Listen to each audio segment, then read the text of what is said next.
Oke, assalamualaikum warahmatullahi wabarakatuh. Selamat bertemu kembali bersama saya M Teknik. Di pertemuan ini saya akan memperbaiki kulkas Polytron yang model inverter.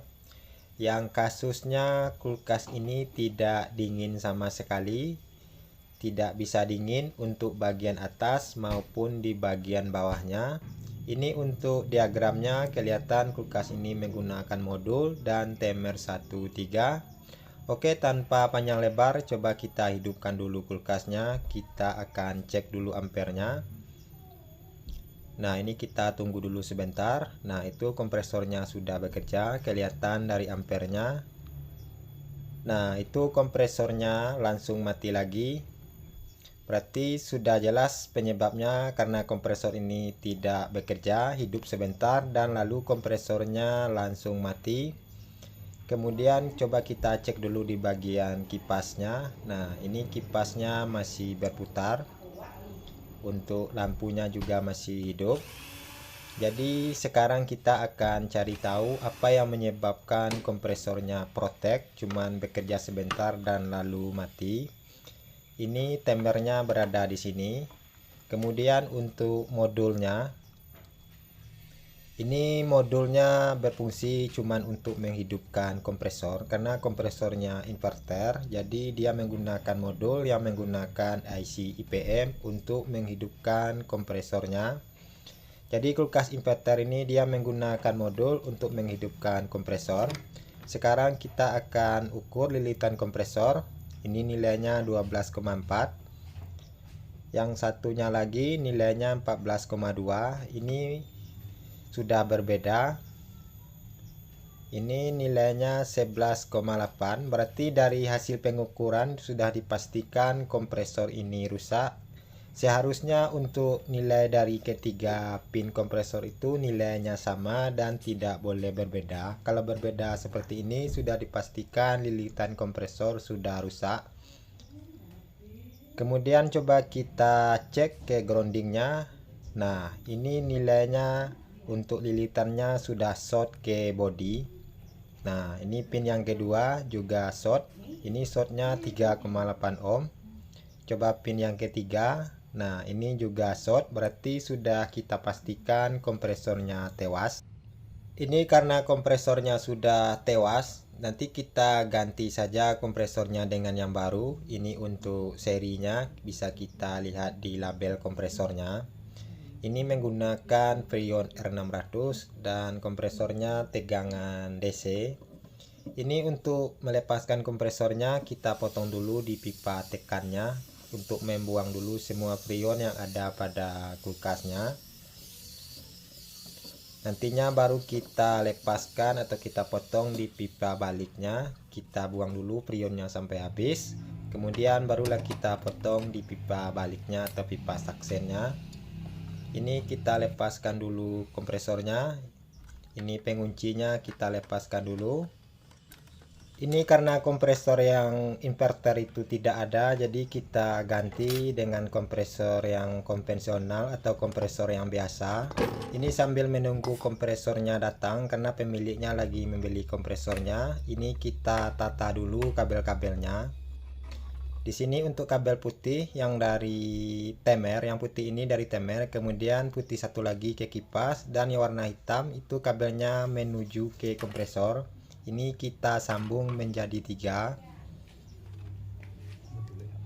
Selanjutnya untuk kabel power yang warna biru, ini biru 2 ini satu ke lampu dan satu ke kipas. Kemudian yang warna coklat ini ke kompresor. Ini kita isolasi dulu.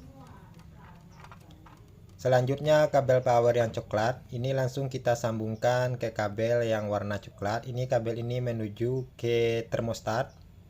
Oke, ini kompresornya yang baru langsung kita pasangkan karena tidak ada kompresor inverter. Kita ganti dengan kompresor yang konvensional. Ini untuk pipa baliknya kita laskan yang rapi, jangan sampai bocor. Ini kita las menggunakan borak karena sambungan besi dengan tembaga.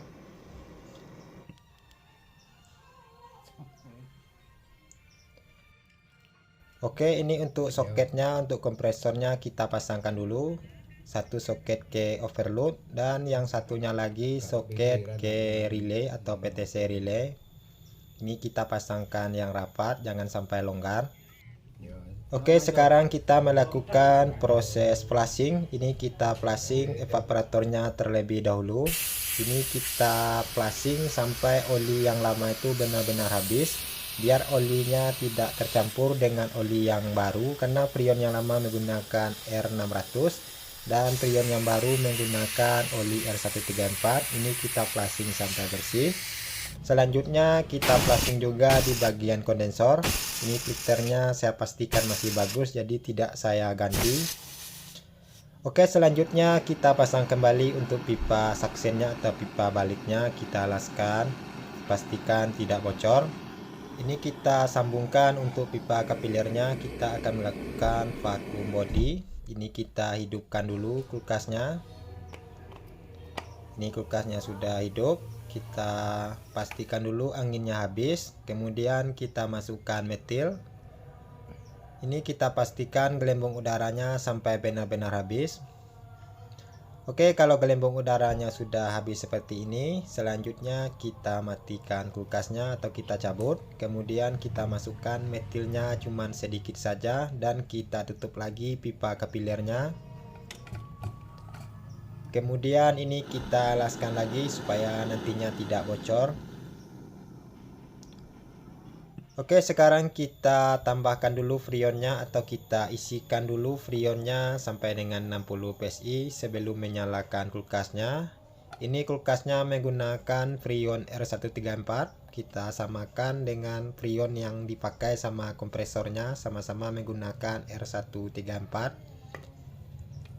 Ini kita tambahkan freonnya sekitar 60 dulu. Kalau sudah cukup, kita hidupkan kulkasnya. Nah, ini kulkasnya sudah hidup. Kita perhatikan jarumnya sudah mulai turun. Oke, sekarang kita lakukan penambahan freon. Kita tambah freonnya sedikit demi sedikit sambil memantau ampernya. Ini nantinya kita isikan freonnya sampai dengan 10 psi saja. Ini masih jauh freonnya. Ini masih kurang dari 10. Untuk ampernya masih 1,1. Jadi ini kita isikan sedikit lagi freonnya. Ini wattnya 155 watt dan ampernya 1,1. Nah, ini freonnya sudah cukup. Ini untuk freonnya sudah 10 psi, jadi kita isikan freonnya segini saja dan ampernya 1,1. Kemudian filternya kita pegang sudah terasa hangat. Ini nantinya kita tunggu dulu kulkasnya sampai dingin. Oke, ini kulkasnya sudah dingin dan kelihatan sudah keluar asapnya. Kita cek di bagian atasnya sudah terasa sangat dingin. Ini sudah dipastikan kulkasnya normal. Kemudian di bagian bawahnya juga sudah mulai terasa dingin. Oke, itu saja di pertemuan kali ini. Semoga video ini bermanfaat. Silakan ditunggu video selanjutnya. Wassalamualaikum warahmatullahi wabarakatuh.